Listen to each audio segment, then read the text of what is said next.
আমিরে জামাত ডক্টর শফিকুর রহমানের সঙ্গে একজন সেই সুনামধন্য সাংবাদিক ইলিয়াস ভাইয়ের দেখা হয়েছে, সাক্ষাৎ হয়েছে। এখন সেই নিউজটা সোশ্যাল মিডিয়াতে ভাইরাল।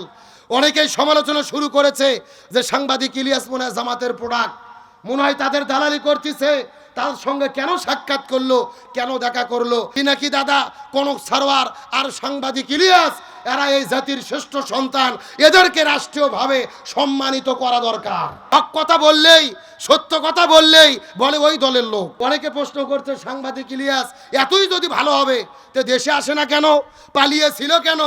কিন্তু এই প্রশ্ন যখন ওরা করে নিজেরাই চিন্তা করে না, ওদের দলের নেতাও তো বিদেশে আছে। আমিরে জামাত ডক্টর শফিকুর রহমানের সঙ্গে একজন সেই সুনামধন্য সাংবাদিক ইলিয়াস ভাইয়ের দেখা হয়েছে, সাক্ষাৎ হয়েছে। এখন সেই নিউজটা সোশ্যাল মিডিয়াতে ভাইরাল। অনেকেই সমালোচনা শুরু করেছে যে সাংবাদিক ইলিয়াস মনে হয় জামাতের প্রোডাক্ট। আমিরে জামাত ডক্টর শফিকুর রহমান দলগতভাবে যে কোনো দল আপনি করতে পারেন, দলীয় কথা নয়, তবে তার মতো ভালো নেতা এই বাংলাদেশে কমই আছে। এ নেতা মানা দুনিয়ার কোনো বিষয় নয়। এই দুনিয়াতে যাকে আপনি নেতা মানবেন হাসরের ময়দানে তাকে আপনি সামনে পাবেন। এখন আপনি হাসরের ময়দানে আলেমদেরকে সামনে পেতে চান নাকি সুদখোর ঘুষখোর ওই চাঁদাবাজ নেতাদেরকে সামনে পেতে চান? বাড়িতে যাওয়ার পরে ভোগ নিয়ে বিছানা ছোঁয়ার পরে চিন্তা ভাবনা করে বুঝে সিদ্ধান্ত নেবেন। কথা কন না গা না, আমাকে এখানে ছেলে পেলে দাওয়াত দেনে হাতে লাঠি ধরে দেয়নি যে আপনাদের পিটাইয়া পিটাইয়া ওয়াজ বুঝাবো না। আমার দায়িত্ব কোরআনের বক্তব্য দেওয়া, মানা না মানা আপনাদের ব্যাপার। তাহলে চিৎকার করে বলেন আখিরাতকে ভালো করার জন্য ভালো নেতার পেছনে ঘোরার দরকার আছে না নাই? আরো জোরে বলেন। তবে যারা একটু ভালো হতে চায় তাদের ব্যাপারে ষড়যন্ত্র আছে না নাই? আমিরে জামাত ডক্টর শফিকুর রহমান দলগতভাবে যে কোনো দল আপনি করতে পারেন, দলীয় কথা নয়, তবে তার মতো ভালো নেতা এই বাংলাদেশে কমই আছে। তিনি আমেরিকা সফরে গিয়েছেন। আমিরে জামাত ডক্টর শফিকুর রহমানের সঙ্গে একজন সেই সুনামধন্য সাংবাদিক ইলিয়াস ভাইয়ের দেখা হয়েছে, সাক্ষাৎ হয়েছে। এখন সেই নিউজটা সোশ্যাল মিডিয়াতে ভাইরাল। অনেকেই সমালোচনা শুরু করেছে যে সাংবাদিক ইলিয়াস মনে হয় জামাতের প্রোডাক্ট, মনে হয় তাদের দালালি করতেছে, তার সঙ্গে কেন সাক্ষাৎ করলো, কেন দেখা করলো। এই সমস্ত ভাইদের বলতে চাই দয়া করে দলান্ধ হবেন না, আজগবি কথা বলবেন না। এই সাংবাদিক ইলিয়াস তো সেই ব্যক্তি যে গত 16 বছরে আমরা আওয়ামী লীগের বিরুদ্ধে যেটা করতে পারিনি, ওই সাংবাদিক ইলিয়াস বিদেশের মাটিতে বসে সেটা করে দেখে দিয়েছে। ওই স্বৈরাচার আওয়ামী লীগ আর হাসিনার যত অন্যায় অপকর্ম আমরা প্রকাশ করতে পারিনি, অথচ তদন্ত করে তথ্য নিয়ে সাংবাদিক ইলিয়াস সেটা প্রকাশ করে দিয়েছে। পিনাকি দাদা কনক সারোয়ার আর সাংবাদিক ইলিয়াস এরা এই জাতির শ্রেষ্ঠ সন্তান, এদেরকে রাষ্ট্রীয়ভাবে সম্মানিত করা দরকার। সুতরাং যাকে তাকে দলীয় ট্যাগ লাগায়েন না। হক কথা বললেই, সত্য কথা বললেই বলে ওই দলের লোক।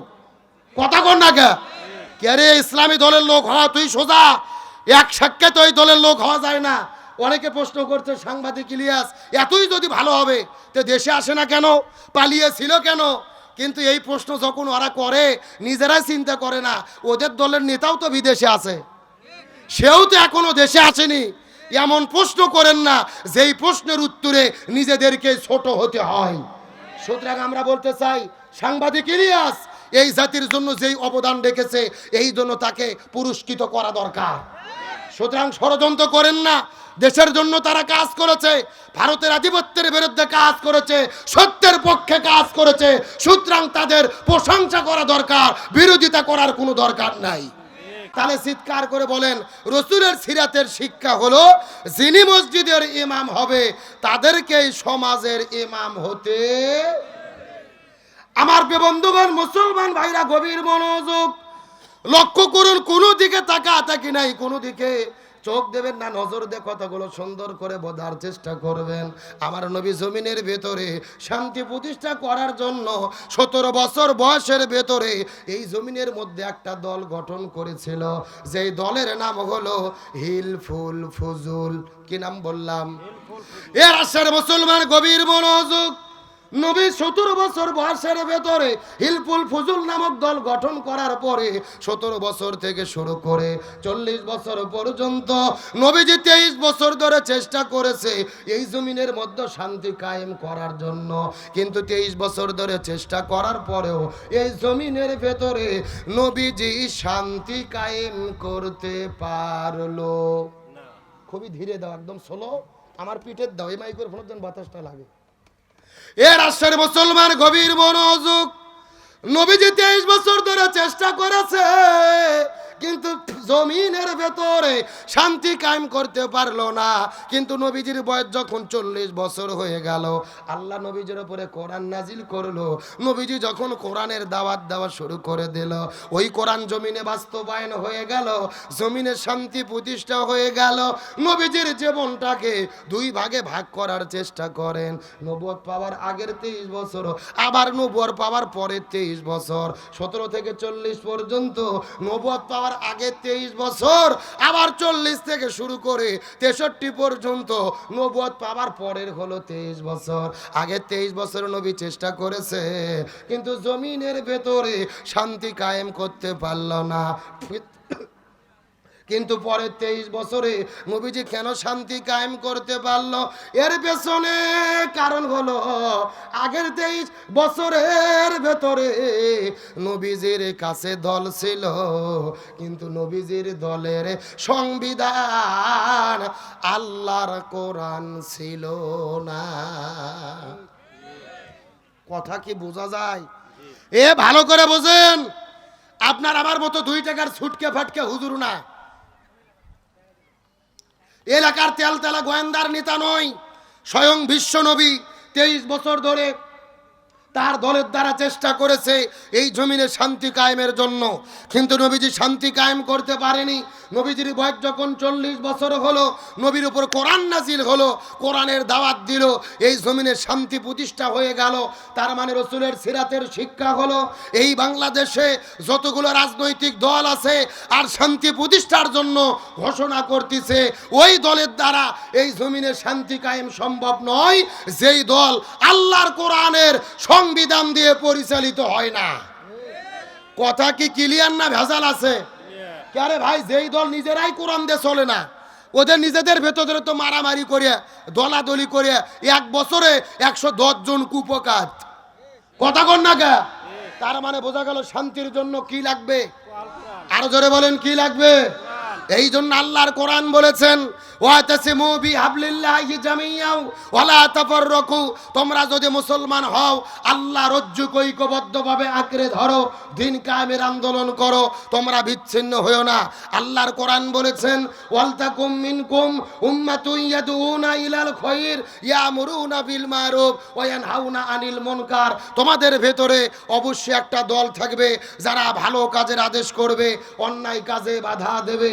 আল্লাহর কোরআন বলেছেন আল্লাযীনা ইম্মাক্কান্নাহুম ফিল আরদি আকামুস সালাহ ওয়া আতাউয যাকাহ ওয়া আমারু বিল মারুফ ওয়া নাহাউ আনিল মুনকার। কোন মুসলমান দল যদি ক্ষমতায় যায় 4টে কর্মসূচি বাস্তবায়ন করবে। 1 নম্বর নামাজ বাধ্যতামূলক করবে, 2 নম্বর যাকাত ভিত্তিক অর্থনীতি কায়েম করবে, 3 নম্বর ভালো কাজ চালু করবে, 4 নম্বর মন্দ কাজ বন্ধ করবে।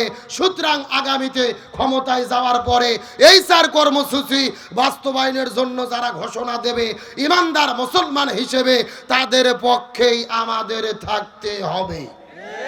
বক্তব্যকে আব্দুল সালাম যুক্তিবাদী না আল্লাহর? তাহলে চিৎকার করে বলেন, দল যদি করাই লাগে কিসের দল করব? রাজনীতি যদি করাই লাগে কিসের রাজনীতি করব? তার কারণ আল্লাহর কোরআন বলেছেন ওয়ামাইয়াবতাগি গায়রাল ইসলামি দীনান ফালা ইউকবালা মিনহু ওয়া হুয়া ফিল আখিরাতি মিনাল খাসিরিন। আল্লাহর কোরআন বলেন, কোরআন বাদ দিয়ে যদি কেউ বিয়ে করে ওই বিয়ে আল্লাহর দরবারে কবুল হবে না। কোরআন বাদ দিয়ে যদি কেউ ব্যবসা করে ওই ব্যবসা আল্লাহর দরবারে কবুল হবে না।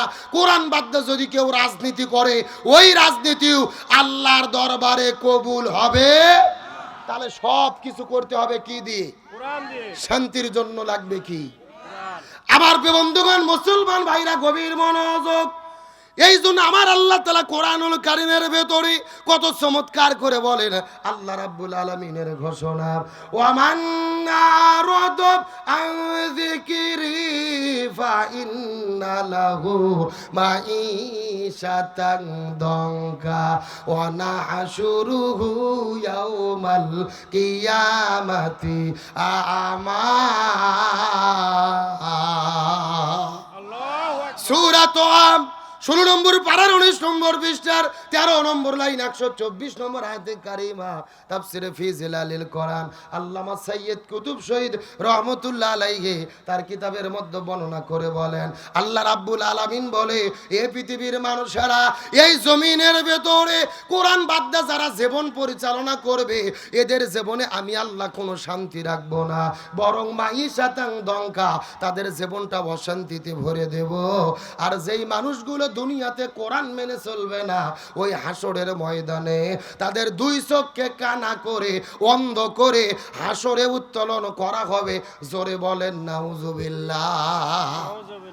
কোরআন যারা মেনে চলবে না, এদের জীবনে দনকা অশান্তি দেবে কে? আর হাসরের ময়দানে তাদের দুই চোখকে কানা করে অন্ধ করে কে উঠাবে? তাহলে জোরে বলেন শান্তির জন্য কি লাগবে? এই জন্য আল্লাহ বলেন, ফামান তাবিয়া হুদায়া ফালা খাউফুন আলাইহিম ওয়ালা হুম ইয়াহজানুন। লক্ষ্য করেন, এই যেখানে আপনারা লিখে দিয়েছেন আব্দুল সালাম যুক্তিবাদী, আমি যুক্তিতে কিছু কথা আপনাদেরকে বুঝাই। মনে করেন যে বাংলাদেশের ঢাকা শহরে বিশাল বড় একটা পানির ট্যাঙ্কি আছে। জোরে বলেন কিসের ট্যাঙ্কি? ওই ট্যাঙ্কির মধ্যে থেকে পাইপ দিয়ে দিয়ে বাংলাদেশের 64টা জেলায় পানি সাপ্লাই দেওয়া হয়। কিন্তু ঢাকা শহরে যে পানির ট্যাঙ্কি আছে, ওই ট্যাঙ্কির ভেতরে একটা মরা বিড়াল মরিয়ে পৌঁছে গন্ধ উঠে আছে। আমার কথা বোঝা যায়? এখন একটা পাইপ আস্তে আস্তে আস্তে আস্তে আপনাদের রাজশাহী আমচত্বরেও এসেছে। এখন বলেন তো, পাইপ দিয়ে যেই পানি বের হচ্ছে, ওই পানি ভালো না গন্ধ? আর একটু জোরে বলেন। এখন গন্ধনা পানি বের হওয়ার পরে রাজশাহী জেলাতে যত বড় বড় হুজুর আছে, ইমাম, মুয়াজ্জিন, খতিব, মুফতি, মুহাদ্দিস, ফকি, সব আলেমদেরকে ডেকে বলা হয়েছে, এই হুজুরের গোষ্ঠীরা, এই যে গন্ধলা পানি বের হচ্ছে, তোমরা ফু দিয়ে দিয়ে পরিষ্কার করো। হবে? এই কথা বলেন হবে? আচ্ছা, রাজশাহী জেলার হুজুর তো দূরের কথা, কাবা শরীফের ইমামও যদি এসে পানি বিসমিল্লাহ বলে ফু দেয়, পানি পরিষ্কার হবে? আচ্ছা বলেন তো, পানি পরিষ্কার করতে গেলে কি পরিষ্কার করা লাগবে? ওই ট্যাঙ্কি পরিষ্কার করা লাগবে। এটা কি বুঝতে পেরেছেন? এবার আসল ওয়াজ শোনেন, আসল ওয়াজ। এই বাংলাদেশেও শান্তি প্রতিষ্ঠার একটা ট্যাঙ্কি আছে, যার নাম হলো সংসদ ভবন। আরো ধরে বলেন। আর ওই সংসদের ভেতর থেকে বাবার আইন, দাদার আইন, চাচার আইন, খালুর আইন, কার্ল মার্ক্সের আইন, লেনিনের আইন, পুতিনের আইন, সক্রেটিসের আইন, প্লেটোর আইন, ধর্মনিরপেক্ষতাবাদ, জাতীয়তাবাদ, সোশ্যালিজম, ক্যাপিটালিজম, মানব রচিত তন্ত্র মন্ত্রকে জুতা এবং ঝাঁটাপিটা করে যতদিন কোরআন সংসদে ঢুকাইয়া কোরআন দিয়ে বাংলাদেশ পরিচালিত না হবে, ততদিন পর্যন্ত এই জমিনের ভেতরে শান্তি আসতে পারে না, পারে না, পারে না।